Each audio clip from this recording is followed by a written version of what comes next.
مرکز کی انجیل پہلا باب جو 45 آیات پر مشتمل ہے۔ یسوع مسیح ابن خدا کی خوشخبری کا شروع۔ جیسا یسایہ نبی کی کتاب میں لکھا ہے کہ دیکھ میں اپنا پیغمبر تیرے آگے بھیجتا ہوں جو تیری راہ تیار کرے گا۔ بیابان میں پکارنے والے کی آواز آتی ہے کہ خداوند کی راہ تیار کرو، اس کے راستے سیدھے بناؤ۔ یوحنا آیا اور بیابان میں بپتسمہ دیتا اور گناہوں کی معافی کے لیے توبہ کے بپتسمے کی منادی کرتا تھا، اور یہودا کے ملک کے سب لوگ اور یروشلم کے سب رہنے والے نکل کر اس کے پاس گئے، اور انہوں نے اپنے گناہوں کا اقرار کر کے دریائے یردن میں اس سے بپتسمہ لیا۔ اور یوحنا اونٹ کے بالوں کا لباس پہنے اور چمڑے کا پٹکا اپنی کمر سے باندھے رہتا اور ٹڈیاں اور جنگلی شہد کھاتا تھا، اور یہ منادی کرتا تھا کہ میرے بعد وہ شخص آنے والا ہے جو مجھ سے زوراور ہے، میں اس لائق نہیں کہ جھک کر اس کی جوتیوں کا تسمہ کھولوں۔ میں نے تو تم کو پانی سے بپتسمہ دیا، مگر وہ تم کو روح القدس سے بپتسمہ دے گا۔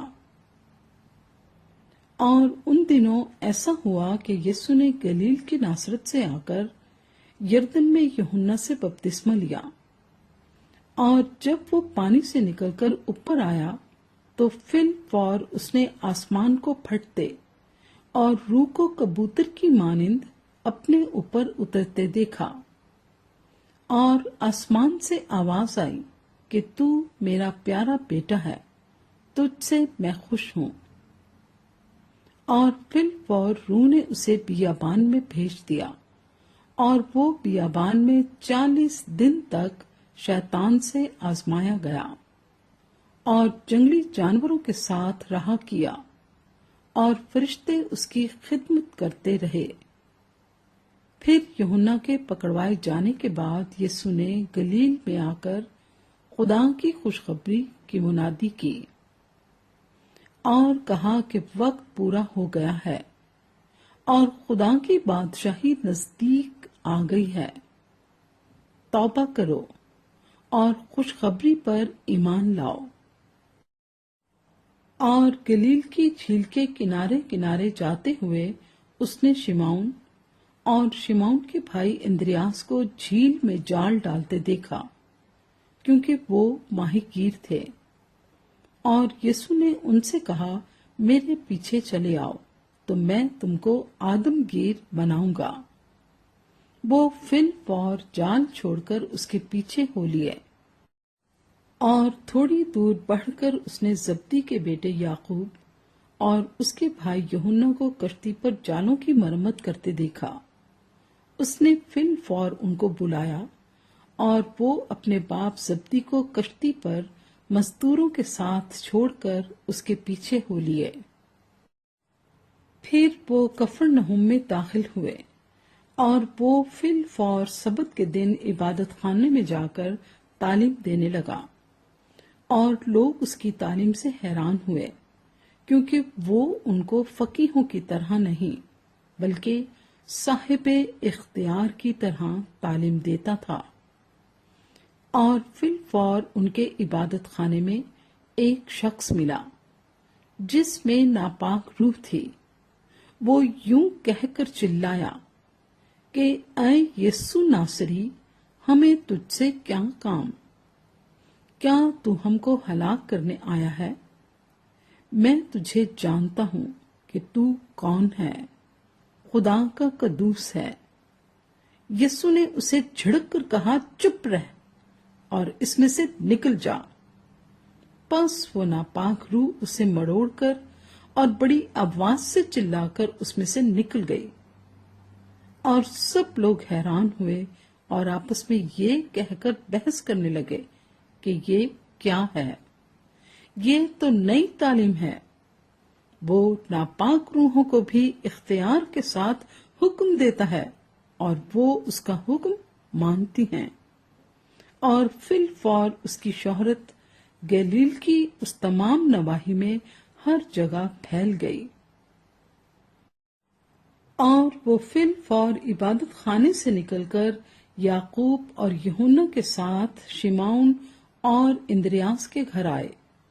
شمعون کی سانس تپ میں پڑی تھی، اور اس نے فی الفور اس کی خبر اسے دی۔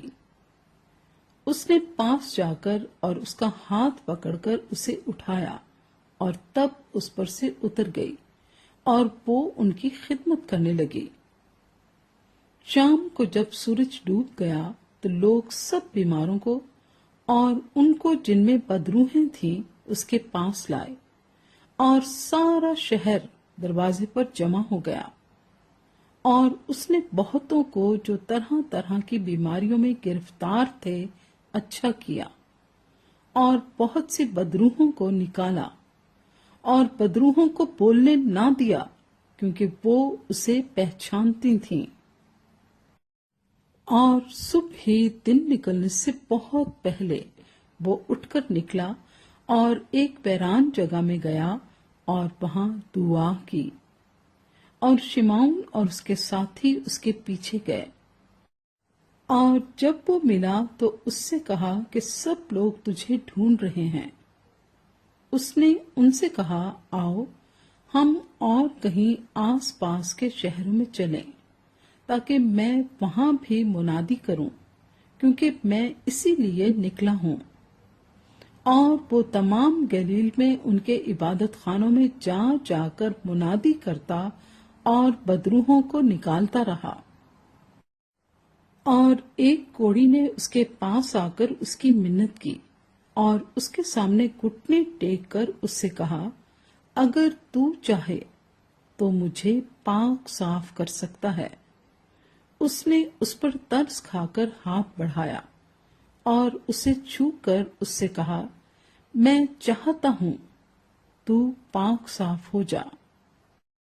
اور فی الفور اس کا کوڑ جاتا رہا اور وہ پاک صاف ہو گیا، اور اس نے اسے تاکید کر کے فی الفور رخصت کیا، اور اس سے کہا، خبردار کسی سے کچھ نہ کہنا، مگر جا کر اپنے تئیں کاہن کو دکھا، اور اپنے پاک صاف ہو جانے کی بابت ان چیزوں کو جو موسیٰ نے مقرر کی نظر گزران، تاکہ ان کے لیے گواہی ہو۔ لیکن وہ باہر جا کر بہت چرچا کرنے لگا اور اس بات کو ایسا مشہور کیا کہ یسوع شہر میں پھر ظاہراً داخل نہ ہو سکا، بلکہ باہر ویران مقاموں میں رہا، اور لوگ چاروں طرف سے اس کے پاس آتے تھے۔